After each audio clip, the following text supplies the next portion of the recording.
everything would be different.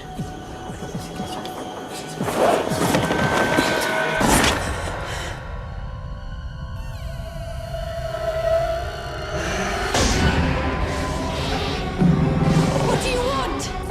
They're everywhere. They say this house is theirs. No! Children!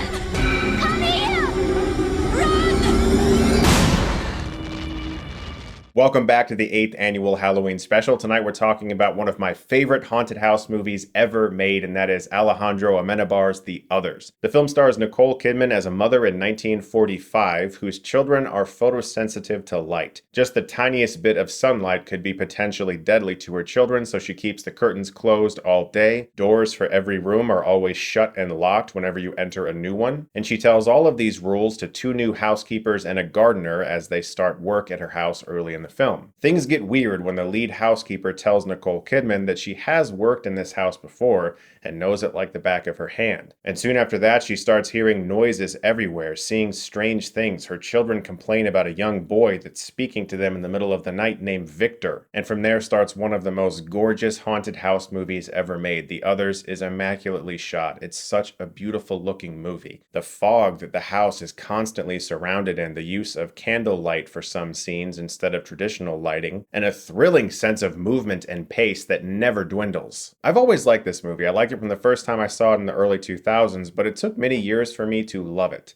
I'm not exactly sure why, but I do have an idea of why, and this is going to involve some spoilers. If you have not seen The Others and you don't know about the film's ending, I'm going to talk about that soon.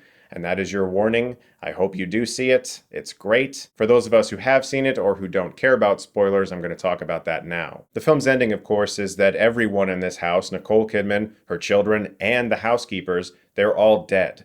They're all ghosts, and they're actually the ones haunting the living's house. The sounds that they've been hearing are the real living people who are there, who are also complaining to their family about the ghosts that are in their house. And so in a way, we have an inverted haunted house story. We're watching the ghosts discover that they're dead, or at least half of them discover that they're dead throughout the course of the movie, before eventually accepting that fate. And then we see what the real family that's actually living is going through as Nicole Kidman and her children haunt their home. It's a great ending, and I love it now. But when I first saw it, I didn't.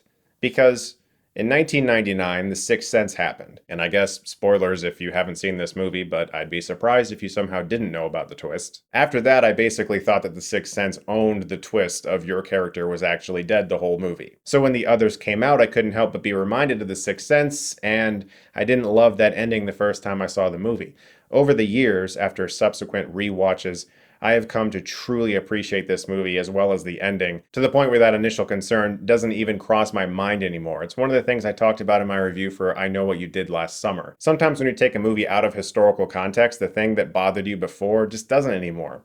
It's been so many years since the film came out, and you don't really care about those initial thoughts because it's been removed now from popular culture, and you can just view the film on its own merits. And there is not a scene in The Others out of place. This is a fantastically constructed jigsaw puzzle of a movie, and I absolutely fucking adore it now. I often talk a lot of shit about false scares in movies. You know, when somebody puts their hand on a shoulder and you turn around, but it's just your best friend, or a fucking bird flies out of the shed, or whatever. You know, we've seen it all before. The Others has one of the best false scares of all time.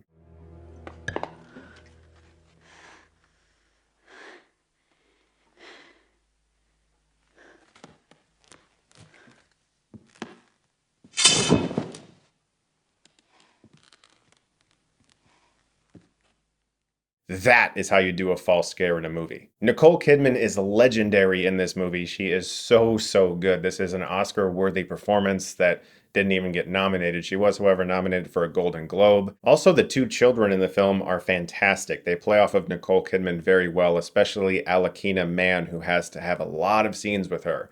And you're a child doing scenes with Nicole Kidman, so she has to match her. And where these kids could have tanked the entire film if the performances weren't on point, they are. Also, I love that Alejandro Amenábar composed the musical score for the film as well. So with writing and directing and musical score, this is his vision. And his vision is finely tuned at every fucking scene. And knowing the twist, you can look back on the rest of the movie and kind of test the film as each scene goes on, you can say, like, is this cheating? Is this cheating? No, it never does. The twist works extremely well. It recontextualizes the entire movie and it doesn't cheat, and it makes the second watch an even better experience. The Others is one of my favorite horror films, and I'm going to give it an A+.